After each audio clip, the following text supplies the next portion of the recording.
Selamat datang kembali.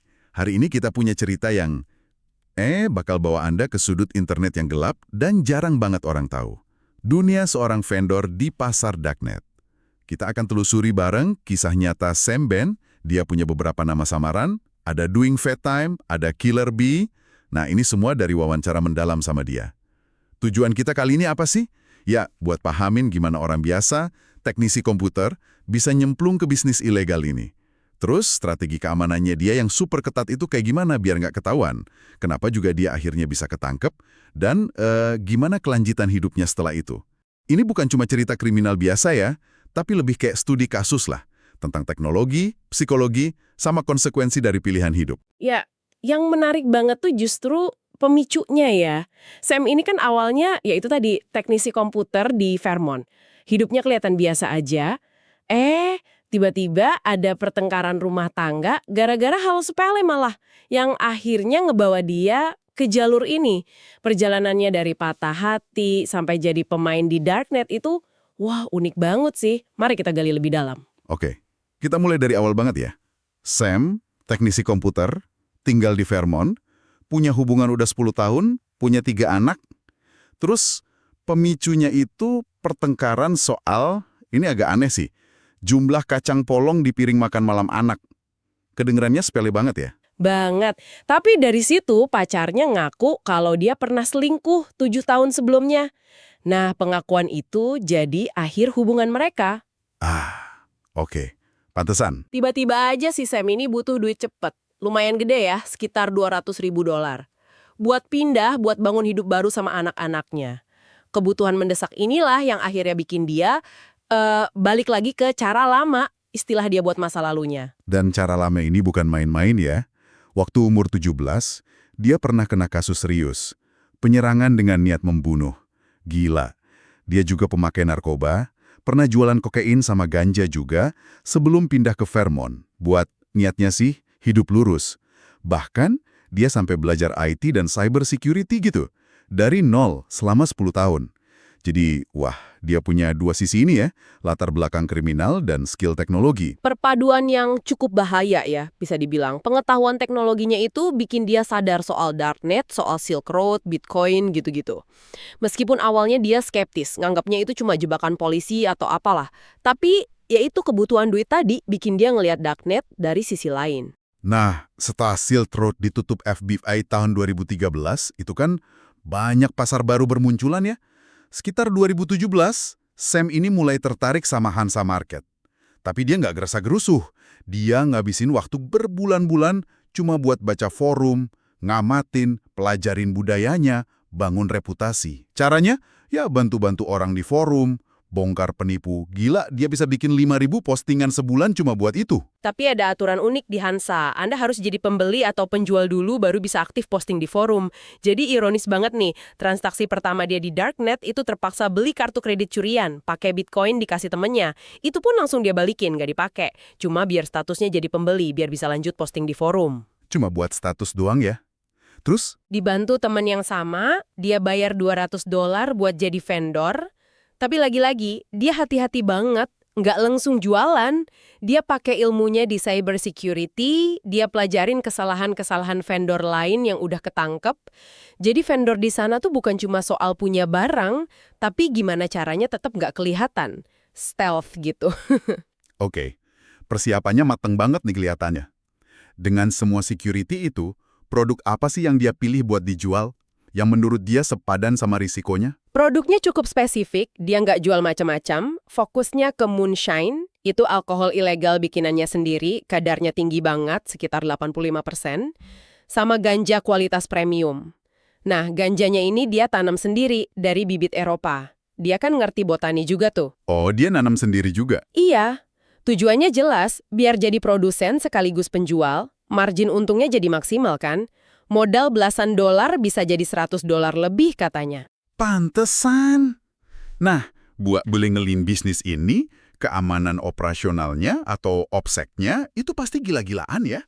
Bisa cerita dikit nggak, se-ekstrim apa sih dia? Wah, ekstrim banget.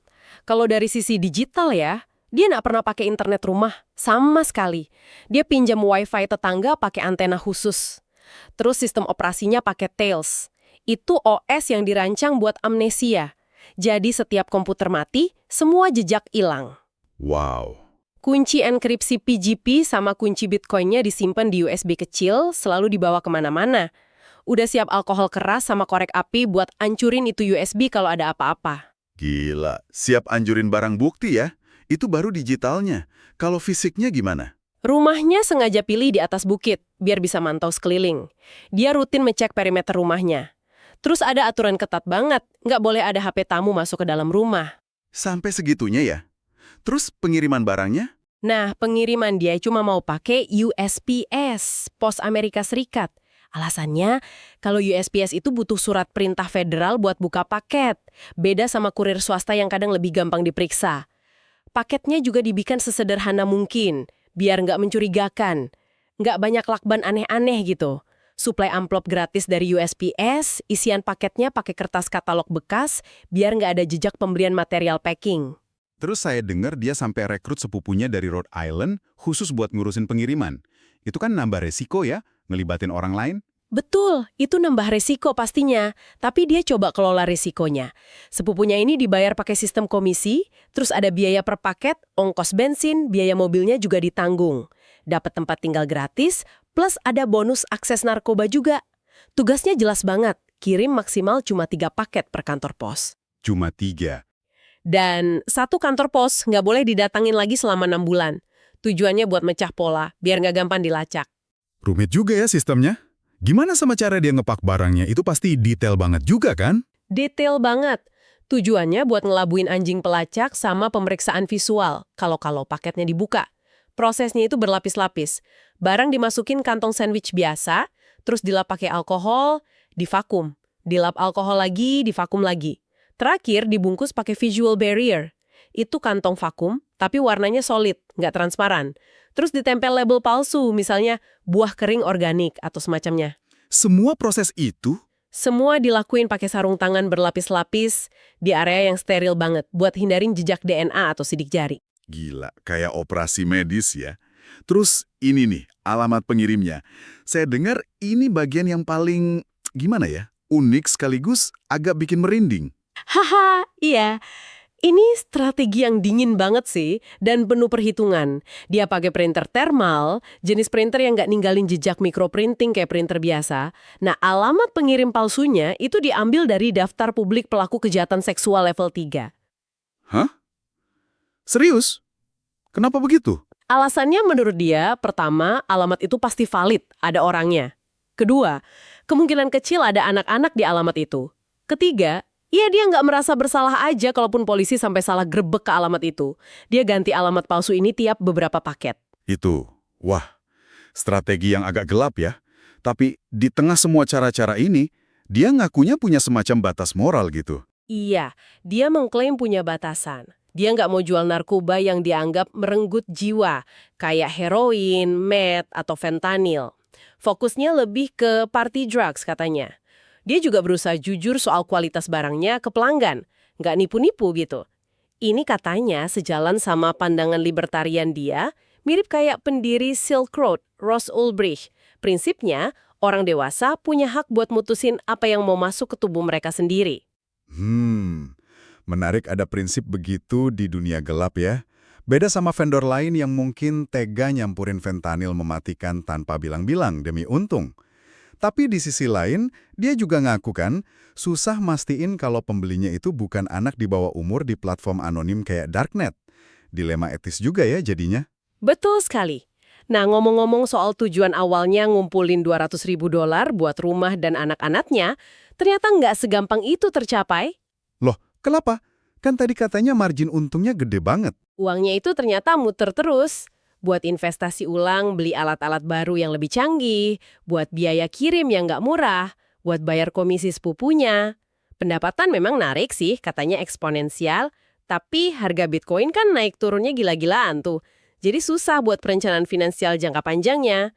Target $200.000 tuh jadi kayak jauh terus gitu. Oke. Nah, selain jadi vendor, dia ini ternyata punya peran lain juga ya di ekosistem Darknet. Nggak cuma jualan doang. Iya, betul. Dia sempat jadi mediator, kayak penengah gitu, kalau ada sengketa antara pembeli dan penjual di pasar darknet lain. Bahkan dia pernah jadi semacam humas atau PR buat salah satu pasar darknet. Tugasnya mantau forum-forum publik kayak subreddit Our Darknet Markets di Reddit, terus coba redam kalau ada berita negatif tentang pasar itu. Wah, multi peran ya. Di posisi PR ini, dia ketemu sama sosok Hak Banter itu. Tepat sekali. Si Hak Banter ini bug hunter, orang yang nyari celah keamanan. Nah, dia nemuin celah keamanan di pasar tempat Sam lagi jadi PR-nya. Awalnya Sam coba main taktik gaslighting, nyangkal temuan Hak Banter, bilang nggak ada masalah apa-apa, tujuannya biar pasar itu nggak panik. Oh, dia coba tutupin dulu ya? Iya, tapi akhirnya mereka malah jadi ngobrol, nyambung, dan malah kerjasama. Kerjasama buat apa nih jadinya? Mereka berdua ini khawatir kalau Reddit suatu saat bakal nutup forum diskusi darknet kayak Our Darknet Markets itu, jadi mereka bikin platform cadangan. Namanya Dread. Konsepnya mirip Reddit, tapi adanya di darknet. Dan bener aja prediksi mereka. Tahun 2018, Reddit beneran nutup Our Darknet Markets. Wah, timingnya pas banget. Iya, Dread langsung meledak jadi forum utama buat komunitas darknet. Dan Sam ini jadi admin pertamanya. Karirnya di Darknet kelihatannya makin naik ya. Dari vendor, mediator, PR, sampai jadi admin forum besar. Tapi kok akhirnya ketangkap juga? Gimana ceritanya penggerebekannya? Suatu pagi, tiba-tiba rumahnya digerebek. Banyak banget, katanya ada sekitar 30 agen federal bersenjata lengkap dari DHS, Departemen Keamanan Dalam Negeri Amerika. Tapi Sam ini udah siap mental kayaknya. Dia tenang, langsung ngaku kalau dia, vendornya, semua barang itu punya dia. Ini sesuai rencana darurat yang udah dia bikin sama sepupunya. Udah ada rencana kalau ketangkap ya? Iya, dia juga langsung nolak tawaran buat jadi informan. Pertanyaannya, dengan obsek seketat itu, kok bisa dia sampai ketahuan? Apa ada celah di sistem digitalnya apa gimana? Nah, ini yang menarik. Awalnya, dia curiga sama satu transaksi penukaran Bitcoin ke uang tunai lewat pos. Dia pernah transaksi sama vendor namanya Gold. Belakangan ketahuan kalau si Gold ini informan polisi dalam operasi namanya Operasi Dark Gold. Tapi, transaksi itu sendiri sebenarnya legal. Jadi, kayaknya bukan itu penyebab utamanya. Terus apa dong? Kok bisa sampai digerebek? Faktor manusia, lagi-lagi, kelalaian sepupunya. Menurut Sam, sepupunya ini mulai ngelanggar protokol pengiriman yang udah dibuat. Dia bawa belasan paket sekaligus dengan macam-macam alamat pengirim palsu itu ke satu kantor pos yang sama. Nah, ini kan mencurigakan banget buat petugas pos. Oh, jadi gara-gara sepupunya nggak disiplin ya? Kayaknya begitu pemicu awalnya. Puncaknya, kata Sam, ada inspektor pos yang akhirnya nekat buka salah satu paketnya yang isinya kokain. Dan itu dilakukan tanpa surat perintah. Ini tindakan ilegal di Amerika. Wah, bukti yang didapatnya ilegal dong kalau gitu. Betul. Menurut klaim Sam, bukti ilegal inilah yang kemudian dipakai polisi buat ngajuin surat perintah penggeledahan rumahnya ke hakim. Jadi ironisnya, bukan karena kelemahan teknologinya dia yang jebol, tapi kombinasi antara kelalaian orang kepercayaannya sama, dugaan tindakan ilegal dari petugas penegak hukum sendiri. Sam sendiri ngerasa ini salah dia juga karena kurang ngawasin sepupunya. Oke. Tahu kalau bukti awalnya mungkin ilegal, strategi hukum Sam apa? Dia kan ngerti hukum juga nih kayaknya. Iya, dia pintar. Strateginya adalah ngajuin Frank's Hearing. Itu semacam sidang khusus di sistem hukum AS buat nantang keabsahan cara polisi dapetin bukti. Tujuannya yaitu biar bukti dari penggeledahan itu dianggap nggak sah dan nggak bisa dipakai di pengadilan. Rencana yang logis banget. Tapi Ada tapi lagi. ada tapi lagi. Sepupunya, mungkin karena takut hukuman berat, memutuskan buat ngasih proffer ke jaksa. Proffer itu semacam tawaran kesaksian atau pengakuan gitu ke jaksa, biasanya dengan harapan dapat keringanan hukuman. Waduh, pengakuan sepupunya ini ngasih info baru ke jaksa ya? Tepat, itu jadi amunisi baru buat jaksa dan bikin posisi Sam buat menang di Frank's Hearing jadi jauh lebih lemah, peluangnya menipis. Jadi, dia dihadapkan pilihan sulit banget ya? Lanjut sidang Frank's Hearing yang risikonya tinggi, kalau kalah bisa kena puluhan tahun penjara karena pasal konspirasi dan lain-lain? Atau ambil plea deal, perjanjian pembelaan, ngaku bersalah tapi dapat kepastian hukuman yang lebih ringan? Iya, itu dilemanya. Dia dihadapkan sama potensi puluhan tahun penjara kalau nekat sidang dan kalah, lawan tawaran jaksa maksimal 9 tahun kalau dia mau ngaku bersalah lewat plea deal. Akhirnya dia pilih plea deal. Berat sih keputusannya. Berapa lama akhirnya dia divonis? Dan gimana kehidupannya setelah itu? Ada perubahan? Dia akhirnya divonis 5 tahun penjara federal, tapi di tengah semua masalah hukum ini, ada sisi positifnya juga. Selama proses itu, dia nikah sama perempuan yang setia banget nemenin dia. Mereka ini kenalnya online, waktu Sam masih aktif jadi vendor. Udah jatuh cinta lewat percakapan aja, sebelum tahu muka atau tahu pekerjaan Sam yang sebenarnya apa. Wow, cinta buta di era digital ya. Bisa dibilang gitu. Dan setelah Sam jujur semuanya pasca ketangkep, perempuan ini tetap milih buat dampingin dia. Luar biasa sih. Luar biasa banget. Terus gimana? Dia di penjara? Pasrah aja ngejalanin 5 tahun. Nggak juga, dia ini tipe orang yang nggak gampang nyerah kayaknya. Di penjara, dia ngabisin waktu belajar hukum di perpustakaan penjara. Dan dia berhasil ngajuin mosi hukum sendiri, namanya compassionate release. Itu semacam permohonan pembebasan lebih awal karena alasan kemanusiaan atau kondisi tertentu. Permohonannya dikabulin hakim. Serius? Berhasil? Berhasil, dia akhirnya bebas setelah ngejalanin cuma 18 bulan dari vonis 5 tahunnya. Cuma 18 bulan? Wah, hebat juga dia ya. Dan sekarang, apa yang dilakuin mantan vendor Bagnet, mantan narapidana ini sekarang? Transformasinya total. Dia sekarang jadi paralegal, semacam asisten hukum gitu. Dia juga nulis buku tentang pengalamannya, dan dia aktif banget bagiin ceritanya sama pengetahuan hukumnya, terutama soal compassionate release tadi, lewat macam-macam platform online. Jadi kayak advokat gitu sekarang. Jadi, itu dia ya, perjalanan Sam Bent. Dari seorang teknisi komputer yang patah hati dan butuh uang, terus jadi arsitek operasi Darknet yang super canggih keamanannya, sampai akhirnya jatuh. Dan ironisnya, bukan karena kecanggihan teknologinya dikalahin, tapi lebih karena faktor manusia, kelalaian orang terdekat, dan dugaan pelanggaran prosedur oleh penegak hukum itu sendiri. Kompleks banget. Iya, kisah ini benar-benar nunjukin betapa kompleksnya dunia darknet itu ya. Pentingnya OPSEC yang ekstrim itu nyata, tapi di saat yang sama, nunjukin juga betapa rentannya semua itu sama faktor manusia yang nggak bisa diprediksi. Sekaligus munculin pertanyaan soal etika juga ya, bahkan di lingkungan yang ilegal kayak gitu, ternyata ada kode etik tersendiri, ada batasan-batasan moral yang coba dijaga, meskipun ya tetap aja ada dilemanya. Bahkan punya rencana darurat kalau ketangkep, tapi ternyata satu variabel aja yang dia nggak bisa kontrol penuh, yaitu tindakan orang kepercayaannya bisa ngeruntuhin semuanya. Ini bikin kita mikir ya, sejauh mana sih kita bisa benar-benar ngendaliin risiko ketika ada faktor ketidakpastian manusia yang ikut bermain, bahkan dalam sistem yang dirancang paling aman sekalipun. Sesuatu buat Anda renungkan. Oke, sampai di sini dulu pembahasan kita kali ini. Sampai jumpa di pembahasan mendalam berikutnya.